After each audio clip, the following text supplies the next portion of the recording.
কোকিল ডাকে ওমের বাঁশি বাজে দুষ্টু কোকিল ডাকে ওমের বাঁশি বাজে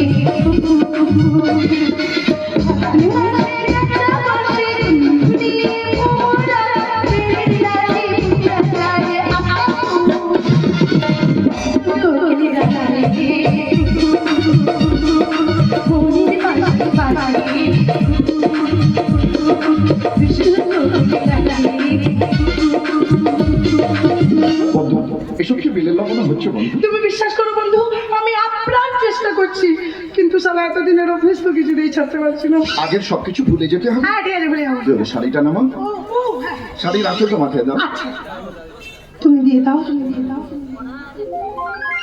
শোনো, কোনো রকম খিস্তি খেউর বা নোংরা কথা বলা চলবে না। কোন শালা বলে আমি খিস্তি খেউর করি? ওই শালা কথাটা বলা ভুলে যেতে হবে। 16 হাত বাঁশ কি একবারে নামে বন্ধু? ইচ্ছে থাকলেই নামে। হ্যাঁ শোনো, তোমাকে যে তথ্যগুলো মুখস্থ করতে বলেছিলাম সেগুলো সব আমার মাথার মধ্যে কম্পিউটার হার্ড ডিস্কে লোড করে নিয়েছি। শুনবে? শোনো, আমার বাড়ির নাম স্বপ্ননীল, সেখানে থাকেন আমার অসুস্থ শাশুড়ি মা, আর আছে আমার এক মিষ্টি ননদ যার নাম রিনি, আর আমার বাবার বাড়ির তরফ থেকে 2 ভাই, বড় দাদা সুবীর মুখার্জি বিশাল পাবলিশিয়ার, কোটি কোটি টাকার মালিক, রাজনৈতিক বড় নেতাও বটে, আর আছে আমার এক ব্রিলিয়েন্ট ছোট্ট ভাই, নাম প্রবীর, ভারী শান্তশিষ্ট ছেলে, বুঝলে? কি হলো বলো? করে কি দেখছো? সকাল হয়ে গেল, মাকে দেখতে হবে না? চলো চলো, আমি তো একদম রেডি। হ্যাঁ নিশ্চয়ই যাবো, নিশ্চয়ই যাবো, নিশ্চয়ই যাবো। আমি না তোমার মাকে একদম ভূমিষ্ঠ হয়ে প্রণাম করবো। আর একটা কথা, তোমার বোন আছে না রিনি, ওকে আমি ঠাকুরজি ঠাকুরজি বলতে পারবো না, আমি কিন্তু ওর নাম ধরেই ডাকবো। হ্যাঁ তুমি দেখো।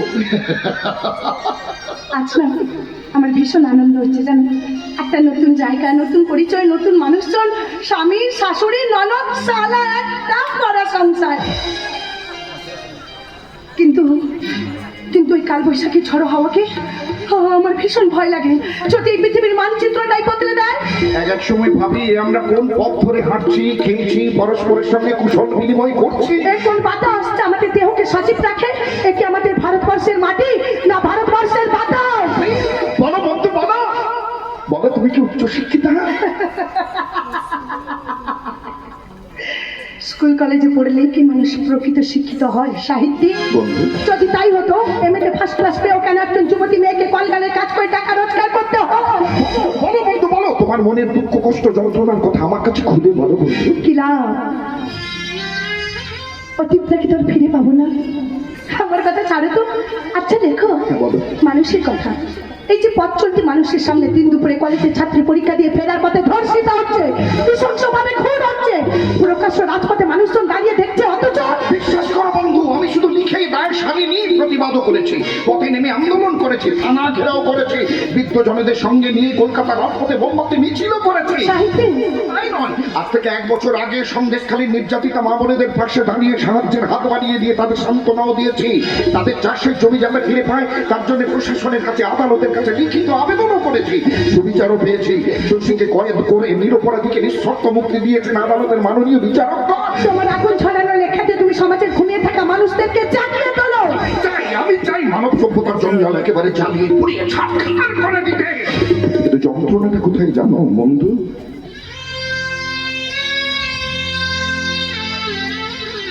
আমি দেশোদ্ধারে মেতেছি, আর আমার মাকে উদ্ধার করতে ঘর ছেড়ে পরকে ধরেছি। নিজের স্ত্রী থাকা সত্ত্বেও অন্যকে স্ত্রী সাজিয়ে মায়ের মুখে হাসি ফোটাতে চেয়েছি। কত স্বপ্ন ছিল, কত স্বপ্ন ছিল। আমার মা নববধূকে বরণ করে ঘরে তুলবেন, আমার স্ত্রী মায়ের সেবা করবে, গোধূলির ম্লান আলোয় সান বাঁধানো পুকুর ঘাট থেকে কলসিকাকে জল আনবে নবপরিণীতা বধূ। সন্ধে নামলে পাখিরা যখন তাদের ঘরে ফিরে যাবে, তখন তুলসী মঞ্চে সন্ধ্যা প্রদীপ হাতে আরতি করবে নববধূ। তুমি কি দেখেছো কুয়াশা মাখানো ভোরের খামার? লেখো, তুমি কি দেখেছো চোখের জলে ঢেউ খেলানো ভালোবাসার রামধনু রং? ধানের গোলার পাশে উড়ে এসে বসেছিল ধূল সাদা লক্ষ্মী পেঁচাতে। কোজাগরি পূর্ণিমা চাঁদ এসে শুয়েছিল তোমার পাশে। বিছানা আঁকড়ে শুয়েছিল অগন্তি জ্যোৎস্নার কুচি। আচানা মেঘ নেমে এসেছিল উঠোনে। ওই দেখো ধানের খামার ঘেঁষে চাঁদ ডুবে যাচ্ছে কত দূরে। তুমি কি তার গন্ধ পাচ্ছ না? হ্যাঁ পাচ্ছি। খোলা জানালা দিয়ে দক্ষিণা বাতাস ভর করে সেই সুগন্ধি আমায় আস্তে পিষ্টে জড়িয়ে ধরে কানে কানে বলছে, কই কই বললে না তো তোমরা কে? আমি